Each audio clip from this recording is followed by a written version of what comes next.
வணக்கம் and welcome to home cooking. இன்னைக்கு நம்ம பார்க்க போற special recipe vegetable manchurian. So இது எப்படி பண்றதுன்னு பார்க்கலாம். திருகுன கேரட் 1 கப், திருகுன cabbage 1 கப், 2 பீன்ஸ் பொடியா நறுக்குனது, பாதி குடமிளகாய் பொடியா நறுக்குனது, 1/2 டீஸ்பூன் பொடியா நறுக்குன இஞ்சி, 1/2 டீஸ்பூன் பொடியா நறுக்குன பூண்டு, வெங்காயத்தாள் 2 டீஸ்பூன், வெங்காயத்தாளில் வெங்காயம் 2 டீஸ்பூன். இதில் தேவையான அளவு உப்பு, மிளகு பொடி இது ரெண்டையும் சேர்த்துக்கோங்க. இது சேர்த்த பிறகு 2-3 டீஸ்பூன் மைதா, ஒரு 2 டீஸ்பூன் கார்ன்ஃப்ளவர் இது எல்லாத்தையும் சேர்த்து நல்லா மிக்ஸ் பண்ணி வச்சுக்கோங்க.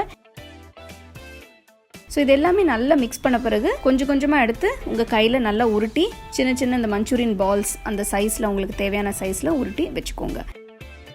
அடுத்தது இதை டீப் ஃப்ரை பண்ணணும். இதுக்கு ஒரு கடாயில் தேவையான அளவு எண்ணெயை ஊற்றி உங்களுக்கு ஃப்ளேம் வந்து நல்லா மீடியமில் வச்சு எண்ணெய் சூடான பிறகு இந்த பால்ஸை கொஞ்சம் கொஞ்சமாக எடுத்து டீப் ஃப்ரை பண்ணணும். இது நீங்கள் மெதுவாக ஃப்ரை பண்ணி ஒரு நல்ல கோல்டன் ப்ரௌன் கலர் வர வரைக்கும் ஃப்ரை பண்ணி எடுத்து வச்சுக்கோங்க. ஹையில் ஃப்ரை பண்ணிங்கன்னா சீக்கிரமாக கலர் மாறிடும், உள்ளே உங்களுக்கு வேகாது.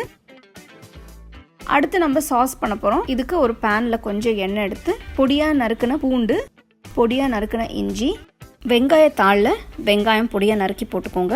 வெங்காயத்தாள் இதையும் பொடியாக நறுக்கி இது 2-3 ஸ்பூன் போட்டுக்கலாம். இப்போ இதில் சாஸுக்கு 2 teaspoon vinegar, 2 teaspoon soya sauce, red chilli sauce, 2 table spoon tomato ketchup, தேவையான அளவு உப்பு, தேவையான அளவு மிளகு இது எல்லாத்தையும் போட்டு நல்லா மிக்ஸ் பண்ணுங்க. கடைசியில் கொஞ்சம் தண்ணி ஊற்றி இந்த சாஸை கொஞ்சம் நீங்கள் டைல்யூட் பண்ணிக்கலாம்.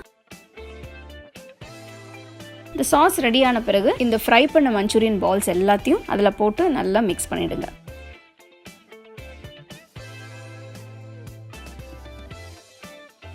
இந்த வெஜிடபிள் மஞ்சூரியன் பால்ஸ் எல்லாமே நல்லா இந்த சாஸில் கோட்டாயிருக்கு. இப்போ பார்த்தீங்கன்னா உங்களுக்கு வெஜிடபிள் மஞ்சூரியன் ரெடிங்க.